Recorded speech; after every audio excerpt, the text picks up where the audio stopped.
তেওঁ এজন ঠকবাজ মানুহ, প্ৰবঞ্চনাৰ ৰজা, মিছলীয়াৰ ৰজা, মানে গাদ্দাৰীৰ ৰজা, তেওঁ হাস্যকৰ ৰজা এজন, মানে কি ক'ম আৰু ভাষা নাই।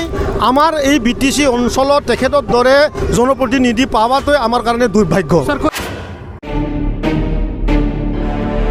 মুছলমানবোৰৰ যি প্ৰশ্ন যে মুছলমান যুৱসকলক 2 লাখ টকাকৈ দিয়া যি কথা আছিলে, এজনো মুছলমানক আজিলৈকে তেখেতে 2 লাখ টকা দিয়া নাই।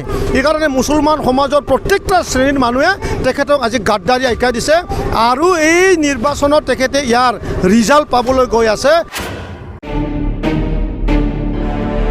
যদি দিছিলে যে মই জয়যুক্ত হোৱাৰ পিছত মই মুছলমানসকলৰ মাটিৰ পাট্টা এমাহৰ মাজতে কৰি দিম, কিন্তু আজি 6 মাহ অতিক্ৰম হৈ গ'ল, কিন্তু কোনো ধৰণৰ মাটিৰ পাট্টা মুছলমান মানুহক এজনকো দিয়া নাই।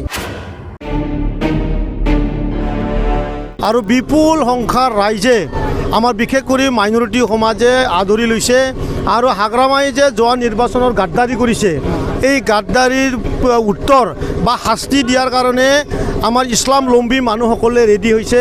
তেখেতক গাদ্দাৰী আখ্যা দিছে, কাৰণ তেখেতে নিৰ্বাচনত প্ৰতিশ্ৰুতি দিছিলে যে মই জয়যুক্ত হোৱাৰ পিছত মই মুছলমানসকলৰ মাটিৰ পাট্টা এমাহৰ মাজতে কৰি দিম, কিন্তু আজি 6 মাহ অতিক্ৰম হৈ গ'ল, কিন্তু কোনো ধৰণৰ মাটিৰ পাট্টা মুছলমান মানুহক এজনকো দিয়া নাই। মই কৈছোঁ এজনকো দিয়া নাই। আৰু তেখেতে গাদ্দাৰী কৰিছে যে মুছলমান সমাজে, যিহেতু আমি সকলোৱে জানো যে BTR অঞ্চলত 80% মুছলমানে BPF কৰে, অৰ্থাৎ 4,70,000 ভোট তেখেতে এইবাৰ মুছলমানৰ পৰা পাইছে। আউট অফ 7,90,000 ভোটৰ ভিতৰত 5 লাখৰ ওচৰত তেখেতে মানে মুছলমানৰ ভোট পাইছে। এইকাৰণে আজি মুছলমানবোৰৰ যি প্ৰশ্ন যে মুছলমান যুৱসকলক 2 লাখ টকাকৈ দিয়া যি কথা আছিলে, এজনো মুছলমানক আজিলৈকে তেখেতে 2 লাখ টকা দিয়া নাই। এইকাৰণে মুছলমান সমাজৰ প্ৰত্যেকটা শ্ৰেণীৰ মানুহে তেখেতক আজি গাদ্দাৰী আখ্যা দিছে আৰু এই নিৰ্বাচনত তেখেতে ইয়াৰ ৰিজাল্ট পাবলৈ গৈ আছে। সেইটো কথা আপোনালোকক জনাব।